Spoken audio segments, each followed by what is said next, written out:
Assalamualaikum warahmatullahi wabarakatuh. Mari dimulai. Ada pertanyaan dari brosurnya, Ustaz Ghazali. Brosur halaman 8 pada surat Al-Kahfi ayat 103-104 dijelaskan bahwa orang yang rugi adalah orang-orang yang sia-sia perbuatannya dalam kehidupan dunia ini. Sedangkan dalam Quran surat Al-Buruj ayat 21-22 dijelaskan bahwa Allah Subhanahu wa taala telah membuat ketetapan yang telah ditulis dalam Lauhul Mahfuz. Pertanyaan, apakah dengan demikian Allah jugalah yang telah menetapkan bahwa si A akan lahir sebagai pembunuh dan si B sebagai korban dari si A? Apakah demikian atau bagaimana Ustadz? Atau bagaimana sehingga ada orang yang rugi perbuatannya karena membunuh saudaranya sendiri sesuai ketetapan? Karena sependek pengetahuan saya bahwa rizki, kematian dan jodoh sudah digariskan oleh Allah. Yang saya pikir, apakah Allah Subhanahu wa taala jugalah yang telah mentakdirkan si B tadi terbunuh oleh si A? Mohon penjelasan. Itu bukan begitu pemahamannya.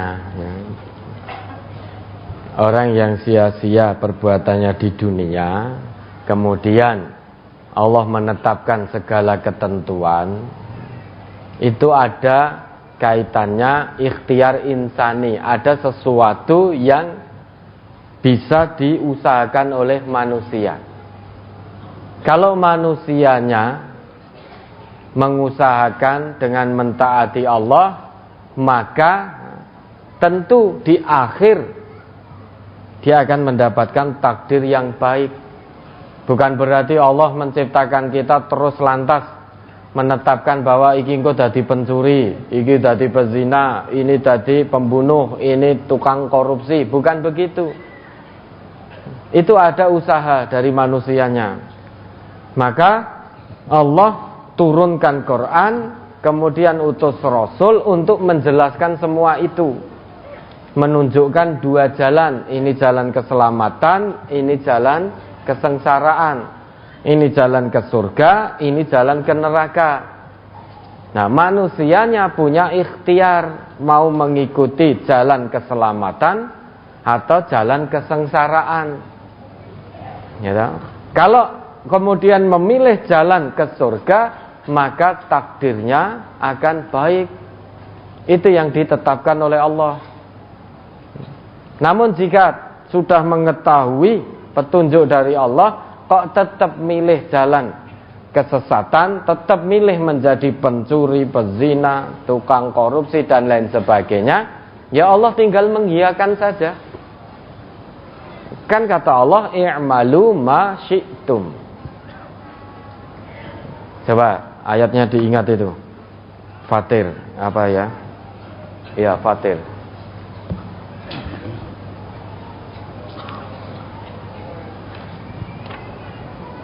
I'malu ma syi'tum itu.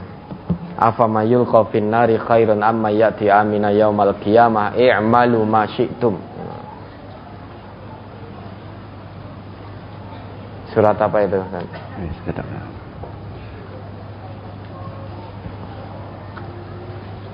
Coba dicari kalau ada yang sudah ketemu. Fussilat ya 40 ya. Fussilat ayat 40. Quran surat ke-41. Surat Fussilat nomor surat 41 ayat 40. Innal ladzina yulkhiduna fi ayatina la yakhfauna alaina afamay yulqa fin nari khairun ammay ya'ti aminan yaumal qiyamah i'malu ma syi'tum innahu bima ta'maluna basir. Sesungguhnya orang-orang yang mengingkari ayat-ayat kami, mereka tidak tersembunyi dari kami. maka apakah orang-orang yang dilemparkan ke dalam neraka lebih baik ataukah orang-orang yang datang dengan aman sentosa pada hari kiamat? Perbuatlah apa yang kamu kehendaki, sesungguhnya Dia Maha melihat apa yang kamu kerjakan. Ya, kita diberi kebebasan oleh Allah. I'malu ma syi'tum. Berbuatlah sesuka hatimu. Ini berarti ada kaitannya dengan ikhtiar insani, usaha manusia. Kalau mau memilih jalan kebaikan, maka dia akan datang kepada Allah dengan damai, aman, sentosa. Namun kalau memilih jalan kesesatan, dia akan datang kepada Allah diseret masuk ke dalam neraka. Bukan berarti Allah menetapkan, menciptakan terus engko bakale dadi penghuni neraka. Oh, kamu bakale dadi penghuni surga, sudah ditetapkan oleh Allah di Lauh Mahfuz. Bukan begitu. Allah menciptakan kita, Allah jamin rezeki kita, Allah utus Rasulnya, Allah turunkan Quran untuk menjelaskan pada manusia tentang jalan yang lurus. Nah, setelah semua itu sampai kepada kita manusia, maka tinggal manusianya milih mana gitu. Wadainahun najdain, kami tunjukkan dua jalan, jalan neraka, jalan ke surga. Pilih mana kamu?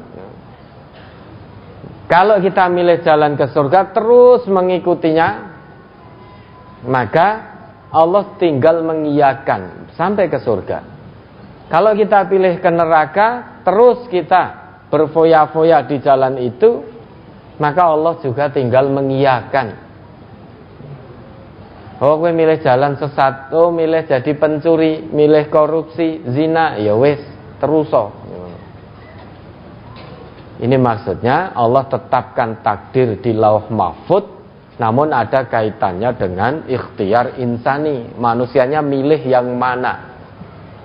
Bukan berarti Allah ciptakan terus Allah tulis, oh ini penghuni neraka, ini penghuni surga. Lah, kalau seperti itulah terus untuk apa? Untuk apa kita hidup di dunia ini kalau bakale nanti jadi penghuni neraka? Untuk apa Allah turunkan Quran, Allah utus Rasulnya untuk menerangkan Quran, untuk menjelaskan jalan yang lurus.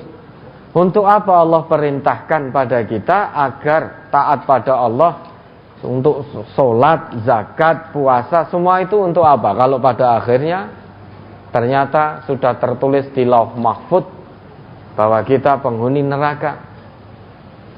Lah nek pemahamannya seperti itu, wis mending ora sholat, ora zakat, ora poso, mongko bakale wis ditetapkan di sana menjadi penghuni surga. Kira-kira mungkin tidak? Ya tidak mungkin. Orang tidak taat pada Allah kok pengen surganya Allah, jelas tidak mungkin. Itu maksud ketetapan Allah. Orang yang taat pada Allah, ketetapannya dia menjadi hamba Allah yang bertakwa. Hamba Allah yang bertakwa akan mendapat balasan surga, uiddat lil muttaqin. Ketetapan Allah yang telah tertulis di Lauh Mahfuz, orang durhaka tidak tunduk patuh pada Allah, ketetapannya di dalam neraka. Nah, kita tinggal memilih. Memang saat Allah menciptakan kita, itu Allah sudah tetapkan 4 hal. Ya, terkait rizki kita, ajal kita, jodoh kita, apakah kita akan berbuat baik atau kita berbuat buruk. 4 hal itu. Terkait dengan rizki, ada kaitannya dengan ikhtiar insani yang jelas. Saat Allah ciptakan kita, Allah janji, wa fis sama'i rizqukum wa ma tu'adun. Kamu aku ciptakan, rezekimu juga aku jamin. Dan di langit rezeki yang telah dijanjikan kepadamu. Karena tidak mungkin kita ke langit mengais rezeki, maka rezeki itu oleh Allah diturunkan ke bumi. Huwallazi ja'ala lakumul arda dzalula famshu fi manakibiha wa kulu mir rizqi. Dia Allah yang telah menjadikan bumi itu mudah untuk dijelajahi.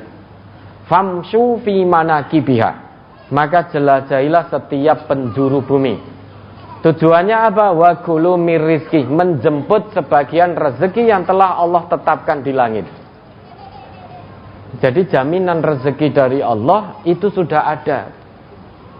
Jangankan kita manusia, semut yang sekecil itu pun, selemah itu saja dijamin rezekinya oleh Allah. Burung kalau pagi mau terbang, dia akan kembali pulang ke sarang dengan membawa makanan. Apalagi manusia, hewan pun dijamin rezekinya oleh Allah. Yang tidak punya akal, tidak punya hati, itu saja dijamin oleh Allah. Apalagi kita manusia. Tidak ada satupun makhluk Allah yang tidak dijamin rezekinya oleh Allah. Tinggal kita mau berusaha atau tidak. Ya, tinggal kita mau berusaha atau tidak. Tidak mungkin kita terus di rumah berdoa terus. Lah kok kowe ra kerja? Tenang, Allah sudah tetapkan rezeki saya di Lauh Mahfuz. Saya terus berdoa karena Allah sudah tetapkan rezeki saya di Lauh Mahfuz. Kira-kira dia akan dapat apa tidak? Tidak. Maka tidak dapat kok terus protes menyalahkan Allah. Ya Allah, inna wa'dakal haq, sesungguhnya janjimu itu hak ya Allah. Engkau berfirman katanya rezeki telah dijamin di Lauh Mahfuz. Sekarang mana rezekiku ya Allah? Lah ora gelem kerja. Maka tergantung dengan ikhtiar manusia. Kalau diberi, kalau sudah usaha kemudian diberi oleh Allah, sedikit atau banyak kewajiban kita hanya mensyukuri, bukan untuk mengeluh. Kita sudah berusaha, mungkin berusahanya sudah sangat maksimal, namun Allah beri sedikit. Sedikit atau banyak yang Allah berikan, itu kewajiban kita hanya bersyukur. Tidak ada kewajiban yang lain. Kun wari'an takun a'badan nas. Jadilah kamu orang yang warak dalam agama ini. Niscaya kamu akan menjadi orang yang paling baik dalam menyembah kepada Allah. Wa kun qani'an takun ashkaron nas. Jadilah kamu orang yang qanaah, niscaya kamu akan menjadi orang yang paling bersyukur kepada Allah. Sehingga sedikit atau banyak itu yang Maha mengetahui Allah. Wallahu ya'lamu wa antum la ta'lamun. Yang penting prosesnya kita tempuh, kewajibannya kita tempuh, hasil akhirnya itu terserah Allah. Allah mau beri rezeki kita sedikit atau banyak, itu terserah Allah ya. Kewajiban kita itu hanya mensyukuri setelah usaha dilakukan, kemudian bertawakal kepada Allah. Seberapa banyak yang Allah beri, yang Allah titipkan, kewajiban kita mensyukurinya. Bukan untuk merasa kurang, bukan untuk terus mengeluh. Kemudian jodoh. Memang salah satu yang sudah ditetapkan adalah jodoh. Jodoh itu harus diusahakan juga. Terkait dengan ikhtiar manusia. Tidak bisa kita hanya diam saja. Bukan berarti usahanya dengan pacaran, bukan. Bukan. Tapi mengusahakan. Makanya di MTA ini, bagi yang sudah siap nikah, maka harus ke pengurus. Kemudian di situ data diri diberikan dan lain sebagainya, termasuk nama, pekerjaannya apa, rumahnya di mana. Ya, termasuk taat beragama atau tidak, ngaji atau tidak, dan lain sebagainya. Kemudian kewajiban pengurus tadi mencarikan. Nah, ketika sudah ini ta'aruf, dita'arufkan, kalau sudah ta'aruf sudah merenung, kemudian berpikir kalau cocok lanjutkan dengan lamaran, kemudian setelah itu tentukan hari ijab kabul, sudah. Bukan dengan pacaran. Loh kok kamu pacaran? Loh, saya mau berusaha menjemput jodoh saya. Nah, ini melanggar aturan Allah, orang berpacaran itu. Islam tidak kenal pacaran. Loh, pacaran saya syar'i. Gimana pacaran syar'i itu bagaimana? Pacaran kok syar'i? Itu melanggar aturan Allah. Namun kalau kita diam saja, lah termasuk usaha ikhtiar insani dalam menjemput jodoh, maka di MTA tadi ada aturan-aturan seperti itu. Itu dalam rangka usaha ikhtiar kita. Ya, percuma kita tanpa usaha pengen dapat jodoh, namun tanpa usaha, tanpa menyatakan diri sudah siap menikah dan pengen dicarikan jodoh, maka sia-sia.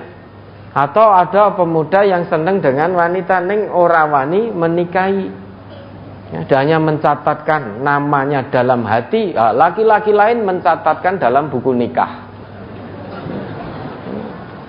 Kedisian. Maka segera ditempuh. Memang jodoh itu sudah diatur oleh Allah, namun usaha manusianya tetap ada. Usaha bukan berarti melanggar aturan Allah dengan pacaran dan lain sebagainya, bukan. Kewajiban kita, wa ankihul ayyama minkum was-solihina min ibadikum wa imaikum iyakunu fuqara yughnihimullah min fadlih wallahu wasi'un alim. Kata Allah begitu, bantu, kawinkanlah orang-orang yang sendirian di antara kamu, ya, dan hamba sahayamu baik laki maupun perempuan yang sudah siap menikah. Iyakunu fuqara, jika mereka yang siap menikah itu fakir, miskin, jangan takut, Allah yang akan mencukupkan. Bukan berarti sekarang fakir miskin terus nikah ngerti-ngerti cukup tanpa kerja, bukan. Artinya ketika menikah maka tuntutan, dia akan menyadari sekarang tidak hidup sendiri, ada anak orang yang menjadi tanggungan. Maka dia akan semakin semangat bekerja, menjemput sebagian rezeki, sebagian loh ya. Maka jangan jadi orang tamak, jangan jadi orang rakus. Kita ini hanya diwajibkan oleh Allah sebagian, menjemput sebagian rezeki kita. Berarti yang bukan bagian kita jangan diambil. Kalau kita mengambil yang bukan bagian kita, berarti kita tamak, kita rakus. Apakah Allah juga telah menetapkan bahwa kita menjadi orang tamak dengan korupsi? Tentu tidak. Loh kok kamu korupsi? Wah, ya enggak apa-apa, saya hanya mengikuti apa yang menjadi ketetapan Allah. Karena Allah menetapkan saya jadi seorang koruptor. Kamu tahu dari mana? Kan tertulis di Lauh Mahfuz. Makanya saya mencuri. Kalau itu pemahaman kita, niscaya semua manusia itu senang berbuat hal-hal yang seperti itu, karena innan nafsa la'ammaradum bisu. Kalau orang tidak sholat bisa ke surga karena pemahaman telah ditetapkan dalam Lauh Mahfuz, tentu kita tidak akan sholat. Ya, ngopo adem-adem udan-udan subuh harus wudu kena air, mending kemulan. Siang-siang lelah bekerja, harusnya istirahat, kenapa harus sholat? Kalau ternyata orang tidak sholat pun bisa ke surga karena salah memahami ketetapan. Nah, kalau memang demikian, niscaya kita tidak akan sholat. Lah untuk apa jenengan ngaji? Hari Ahad, hari libur se-Indonesia Raya, hari piknik, family time, hari keluarga, hari untuk berhealing ria. Kok sekarang jenengan ngaji? Kalau orang tanpa tadabbur Quran bisa ke surga, ya tentu kita tidak akan datang ke sini. Hari Ahad lebih baik ya piknik, seneng-seneng. Lah apa? Kok tidak ngaji? Ndak apa-apa, saya orang ngaji ya tetap ning surga kok. Lah kenapa? Karena sudah ditetapkan oleh Allah. Daripada saya ngaji sudah lelah, rugi waktu, rugi tenaga, rugi biaya, kenyataannya ketetapannya saya di neraka kok. Untuk apa saya ngaji? Kita akan terbolak-balik seperti itu. Maksudnya Allah menetapkan itu, kebaikan dapat balasan kebaikan dari Allah, itu ketetapan Allah. Keburukan dapat keburukan di sisi Allah, itu ketetapan Allah. Semuanya tergantung ikhtiar manusia. Kalau ajal usia kita sampai berapa, kita tidak bisa mengintervensi. Kalau Allah sudah tetapkan usia kita sampai 40, kita tidak bisa mengintervensi. Ya Allah 41 saja ya Allah. Kalau sampai 40 ternyata hari ini usia kita sudah 39 tahun 11 hari lebih 11 bulan lebih 28 hari. Hati karek sesuk. Kita tidak bisa mengintervensi dan tidak tahu sampai usia berapa kita diberi amanah hidup oleh Allah. Namun manusia bisa meminimalisir usaha ikhtiar agar usianya bisa panjang. Maksudnya begini, kalau ada kereta api lewat terus jenengan berdiri di tengah rel, ya mati, ketabrak ya mati. Kalau dieleke ndak apa-apa, usia saya ditetapkan sampai 70 kok. Meski saya tertabrak kereta api, kepalanya pecah, insya Allah masih hidup karena ditetapkan sampai usia 70. Itu pemahaman yang salah. Sunatullah berlaku, kepala pecah ya masih sudah tidak hidup. Sunatullah berlaku. Maka kalau sampai usia kita ternyata sampai 40, ya sudah, itu batas akhir. Sampai 60, ya sudah, itu batas akhir. Namun sebab-sebab kematian manusia hanya bisa berusaha semaksimal untuk menghindarinya. Termasuk kalau jalan ya di pinggir, jangan di tengah jalan raya. Tengah jalan raya ora apa-apa, wong usiaku nganti sewidak, aku jek 30 iki. Ya ketabrak tenan. Kalau termasuk sebab-sebab kematian, kecelakaan, maka kalau rating kanan ya belok kanan tenan. Jangan rating kanan terus beloknya kiri. Jangan rating kiri terus belok kanan. Jangan begitu ketabrak dari belakang terus ngotot, saya sudah rating kok, mana lagi diurupke. Nah ini. Ya, pokoknya sebab-sebab. Kalau di jalan berkendara jangan main HP. Jangan gojek, jangan bercanda, itu sebab-sebab kematian yang semaksimalnya bisa kita hindari. Perkara ora gojek ning dalan, ora main HP, apa tidak mati? Ya mati engko. Tapi tunggu saja waktunya. Siapkan bekal sebaik dan sebanyak mungkin. Itu maksud dari takdir Allah. Pemahamannya tetap ada kaitannya dengan ikhtiar insani. Sekalipun Allah sudah tetapkan rezeki jodoh, namun kalau kita tidak mau menjemput, ya tidak akan dapat apa-apa. Ya, ada lagi.